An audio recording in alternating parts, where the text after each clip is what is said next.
nantinya setelah dia jadi tersangka, dia kan sekarang belum jadi apa-apa nih, cuman tidak menjabat Jampitsus Ya, aja mundur kan. ya. Nah dia mundur, jadi dia belum diproses, belum diperiksa. Nah nanti kita akan lihat pada waktu dia diperiksa itu, karena dia kan tadinya awalnya kan bagian daripada Jokowi kan. Jadi waktu dia jadi Jampitsus itu yang memilihnya kan Jokowi. Ya. Nah dalam Balintika problem berikutnya kan sekarang ini tiba-tiba Jampitsus bisa menghasilkan uang ratusan triliun kan, yang diserahkan kepada Menteri Keuangan yang disaksikan oleh Presiden. Ya. Artinya PB ini benar-benar bekerja untuk mengumpulkan uang. Nah, yang kita mau lihat, apakah uang yang dia kumpulkan ketika masih eranya Jokowi itu kan tidak pernah diumumkan, tidak diserahkan kepada Menteri Keuangan, disaksikan Presiden. Ya. Nah, itu kemana? Jadi ada sekian tahun PB ini menjadi Jampitsus di eranya Jokowi. Nah, kita akan melihat itu dalam pemeriksaan nanti, apakah ada banyak uang. Karena kita katakan yang dirampok oleh PB ini kan adalah uang-uang oligarki yang merampas tanah rakyat, kekayaan rakyat menjadi milik pribadi. Nah, dengan PB bisa mampu dia mempres itu, terus diambil.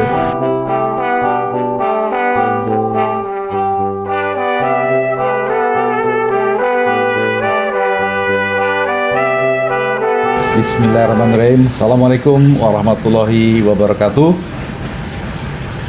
Alhamdulillah kita berjumpa lagi di channel UI Watch yang seru ini, di mana saya Heru Purwanto kali ini kedatangan tamu istimewa UI Watch ya. Jadi seorang mantan KSP ya, dan beliau juga sekarang menjadi mantan aktivis, anggota DPR dan sebagainya. Kita sambut sekarang Bang Beator Suryadi. Assalamualaikum Bang. Waalaikumsalam. Masya Allah, sehat Bang? Alhamdulillah. Alhamdulillah sehat ya. Bang, ini kan Abang nih sebagai pengamat sekarang nih melihat situasi negara kita yang katanya sedang tidak baik-baik saja Bang ya. Juga kita lihat banyak masukan kritikan dari masyarakat terkait dengan sikap Pak Presiden kita, Pak Prabowo, yang kelihatannya kalau dikritik itu memberikan reaksi yang berlebihan. Abang gimana Bang, pendapat Abang? Ya, kalau kita lihat dia masih reaksioner ya, artinya belum ada perubahan dia secara pribadi ya, manajerialnya dan juga segala macam tingkah laku, attitude-nya masih reaksioner terhadap permainan politik ya. Benar kan dia sudah terjun ke dunia politik, sudah menjadi ketua partai, terus dia pernah menjadi ketua HKTI. Jadi waktu saya ikut dia 5 tahun menjadi ketua HKTI itu dia masih reaksioner sekali, pemarah. Ternyata itu tidak berubah selama sekian puluh tahun. Saya lihat dia sekarang sudah menjadi presiden. Jadi harapan kita, karena dia berkali-kali maju dan gagal, kita menghimpun harapan supaya dia bisa memperbaiki negeri ini. Ternyata itu jauh sekali dari harapan. Jadi saya lihat Prabowo ini nggak jauh beda dengan waktu dia masih di HKTI. Jadi pada waktu itu setiap dia punya gagasan, dia bermasalah dengan uang, dengan dana. Jadi waktu itu kan HKTI tidak punya uang, karena itu kan organisasi masyarakat. Jadi dia punya gagasan membagi susu kepada masyarakat, dia bikin ini, bikin ini. Tapi itu nggak jalan karena memang nggak ada anggaran. Nah sekarang ini dia jadi presiden, semua gagasan itu dia ucapkan, dia laksanakan, karena uangnya dia bisa ambil dari mana-mana kan. Nah kan terus jadi problem seperti MBG itu kan. Itu kan sesuatu yang tidak ada dalam perencanaan proyek NASA. Kalau bisa dikatakan di dalam badan legislatif itu kan ada perencanaan program. Itu kan nggak masuk, karena ini makan uang besar sekali kan, 332 triliun. Nah, yang saya sangat sayangkan adalah orang-orang dekatnya yang tidak berani memberi masukan kepada Prabowo ya. Artinya, Pak ini jangan Pak, ini belum ada perencanaan, ini jangan Pak. Jadi seperti kooperasi itu kan harusnya bangun dari bawah, dari anggota kelompok masyarakat bikin koperasi, Bottom up, terus ya. mereka bikin usaha di dalam itu. Jadi bukan dari drop dari atas. Nah kan sekarang kita lihat dengan uang 1,5 juta bikin kantornya di mana-mana, terus jadi beban biaya semua kan, dan itu uang rakyat kan. Jadi saya melihat seharusnya orang dekat Prabowo itu ya yang memberikan masukan kepada dia supaya dia jangan reaksioner. Jadi setiap dia pidato itu kan jadi olok-olok. Jadi semakin kemari bukan semakin baik, tapi semakin kemari kan semakin merosot keadaannya kan. Artinya dia reaksioner lah, sesuatu yang seharusnya tidak lagi dia lakukan karena dia seorang presiden kan. Dia kan harusnya bisa menerima bahwa apapun dia sekarang menjadi titik fokus masyarakat, ucapannya, tindakannya, apapun itu menjadi bagian dari bagian hidup di masyarakat. Nah itu nggak ada yang memperhatikan. Jadi saya yakin sekali, walaupun dia sudah pernah jadi ketua partai, dia pernah jadi ketua HKTI, sekarang dia sudah nggak ada perubahan. Seharusnya kan dia berubah dari pernah menjadi ini, ketika dia menjadi presiden kan berubah. Dia masih joget-joget, dia anggap negaranya menjadi milik dia kan, padahal dia hanya 5 tahun kan. Dia kan outsourcing nih, sama dengan anggota DPR kan outsourcing. Kalau dia kalah kan nggak bisa di DPR lagi.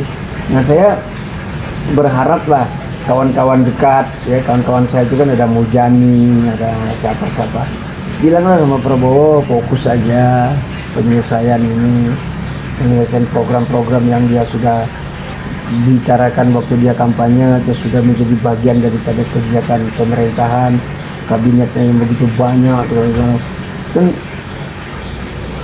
Saya yakin sekali belum ada orang yang berani menasihati atau membisik Prabowo supaya dia lebih baik. Itu kan kita lihat hari pertama saja dia sudah melanggar undang-undang. Dia mengangkat Teddy waktu itu masih mayor kan, menjadi menteri. Sementara undang-undang TNI dan segala macam itu kan belum dirubah. Nah, lalu aturan yang dirubah. Iya. Iya, jadi luar biasa sekali masukan dari Bang Betor ini, memang patut kita dengarkan dan resapi bahwa apa yang dia sampaikan ini adalah murni dari hati beliau sebagai mantan pejabat juga, dan kita lihat bahwa hal-hal yang disampaikan oleh Bang Betor ini memang faktanya seperti itu. Jadi sekali lagi masukan beliau ini sebenarnya adalah bagus sekali untuk memperbaiki situasi negara kita yang mudah-mudahan segera membaik lagi. Bang, ini kan kemarin Abang pernah juga memberikan komentar singkat ya di salah satu media terkait dengan masalah heboh di penangkapan, di penggeledahan ya di rumah Jampitsus itu. Menurut Abang kira-kira nantinya akan menjadi apa Bang? Itu apakah seperti orang bilang akan jadi pertarungan Komodo dan Ban Buaya atau gimana Bang? Kalau sekiranya hasil pemeriksaan nantinya setelah dia jadi tersangka, dia kan sekarang belum jadi apa-apa nih, cuman tidak menjabat Jampitsus ya, dia mundur kan? Ya. Nah dia mundur, jadi dia belum diproses, belum diperiksa. Nah nanti kita akan lihat pada waktu dia diperiksa itu, karena dia kan tadinya awalnya kan bagian daripada Jokowi kan. Jadi waktu dia jadi Jampitsus itu yang memilihnya kan Jokowi. Nah dalam balitika problem berikutnya kan sekarang ini tiba-tiba Jampitsus bisa menghasilkan uang ratusan triliun kan, yang diserahkan kepada Menteri Keuangan yang disaksikan oleh Presiden. Artinya Feby ini benar-benar bekerja untuk mengumpulkan uang. Nah, yang kita mau lihat, apakah uang yang dia kumpulkan ketika masih eranya Jokowi itu kan tidak pernah diumumkan, tidak diserahkan kepada Menteri Keuangan, disaksikan Presiden. Nah, itu kemana? Jadi ada sekian tahun Feby ini menjadi Jampitsus di eranya Jokowi. Nah, kita akan melihat itu dalam pemeriksaan nanti, apakah ada banyak uang. Karena kita katakan yang dirampok oleh PB ini kan adalah uang-uang oligarki yang merampas tanah rakyat, kekayaan rakyat menjadi milik pribadi. Nah, dengan PB bisa mampu dia mempres itu, terus diambil. Nah, ketika awal waktu zamannya baru-baru dia jadi Jampitsus, itu uangnya kemana? Karena sampai sekarang uang yang dikumpulin itu tidak ada pelakunya. Jadi kan seharusnya uang sekian triliun pelakunya ini, sekian triliun kan pelakunya ini. Kan ini harusnya orang-orang ini kan ditangkap kan? Iya. Ini kan nggak ditangkap, baik oleh Jokowi maupun oleh Prabowo. Nah, kita melihat kekayaan kita yang banyak ini, berapa persen yang jatuh ke Jokowi. Jadi dari hasil Jampitsusnya itu di eranya Jokowi ada banyak, ada berapa? Itu yang mau kita dengar nanti dari pernyataan dia. Nah, jadi apa yang pernah kita bilang bahwa bunker Jokowi itu banyak isinya, satu diantaranya adalah hasil dari kerjanya Febri Ardiansah ini. Ya. Nah, yang lainnya waktu zamannya Zambo itu juga itu menghasilkan uang. Dan juga itu uangnya nggak diserahkan kepada negara. Nah, kemungkinan juga masih kepada Jokowi karena waktu itu kan masih Jokowi presidennya. Jadi kita berharap dari Prabowo ini karena dia berkeinginan memajukan rakyat, mencintai rakyat, maka semua yang diambil oligarki itu dirampas kembali, dibalikin ke negara supaya nanti rakyat ini bebas pajak. Ya. Ini kan bayar pajak ini macam masih dijajah aja kita kan. Nah, dengan hasil-hasil yang dia dilakukan oleh pihak kepolisian maupun pihak kejaksaan, menumpuklah uang untuk rakyat supaya rakyat nggak perlu lagi bayar sekolah, bayar ini, bayar itu, kesehatan, bayar BPJS, semuanya ditanggung dari hasil itu. Nah, ini yang untuk kita tunggu keberanian Prabowo ini, karena ada beda kebijakan antara Prabowo sama Jokowi. Kalau Jokowi mengambil tapi tidak melaporkan dan tidak menangkap orang.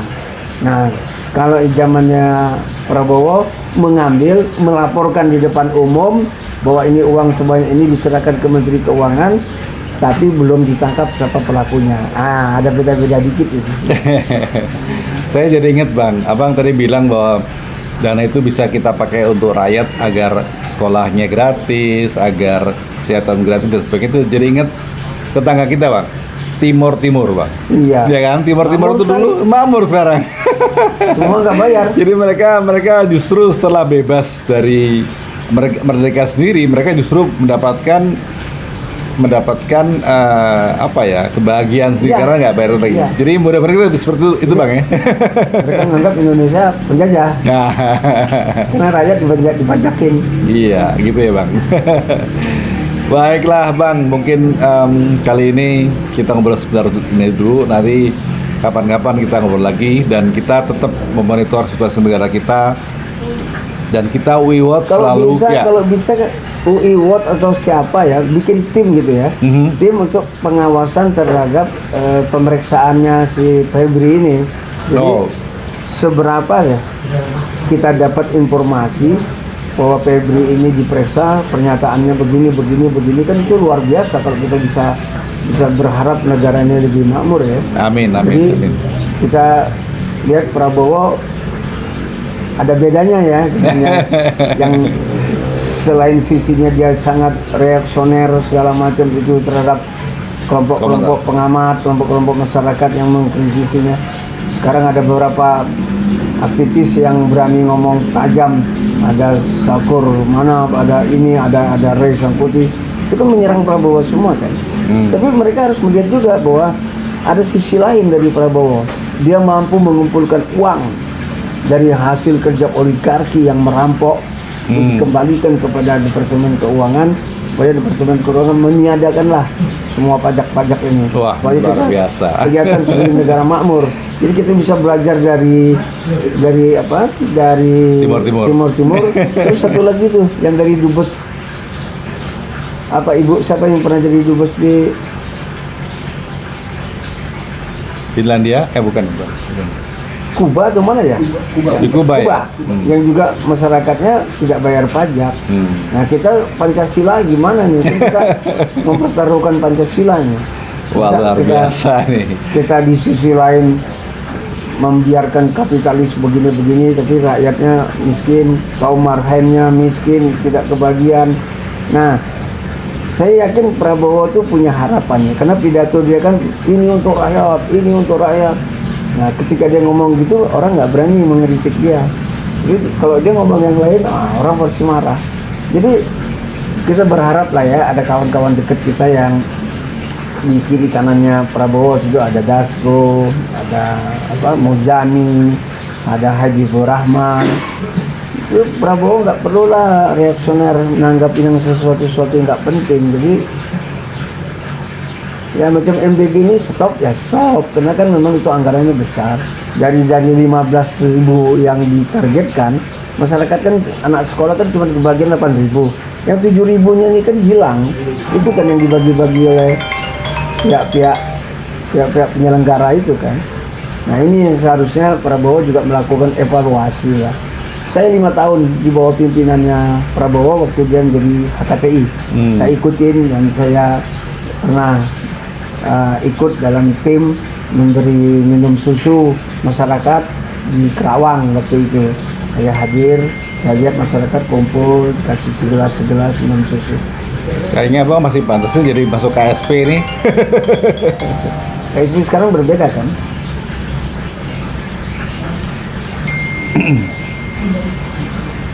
Ya, jadi luar biasa sekali masukan dari Bang Better Suryadi ini sebagai tokoh yang sering memberikan masukan kepada semua, dan alhamdulillah pada hari ini dengan tidak sungkan-sungkan beliau memberikan masukan kepada para ring 1 presiden agar menyampaikan bahwa beliau agar bisa lebih mengerem sikapnya, tidak reaksioner. Kami UI Watch terima kasih atas kehadiran Abang, dan insya Allah kita undang lagi Bang ya. Amin. Kami UI Watch selalu mengedepankan slogan kami, yaitu Veritas Probitas Justitia. Ya. Kami berusaha untuk terus mengajak masyarakat Indonesia untuk menegakkan kebenaran, kejujuran, dan keadilan. Terima kasih. Wassalamualaikum warahmatullahi wabarakatuh. Waalaikumsalam.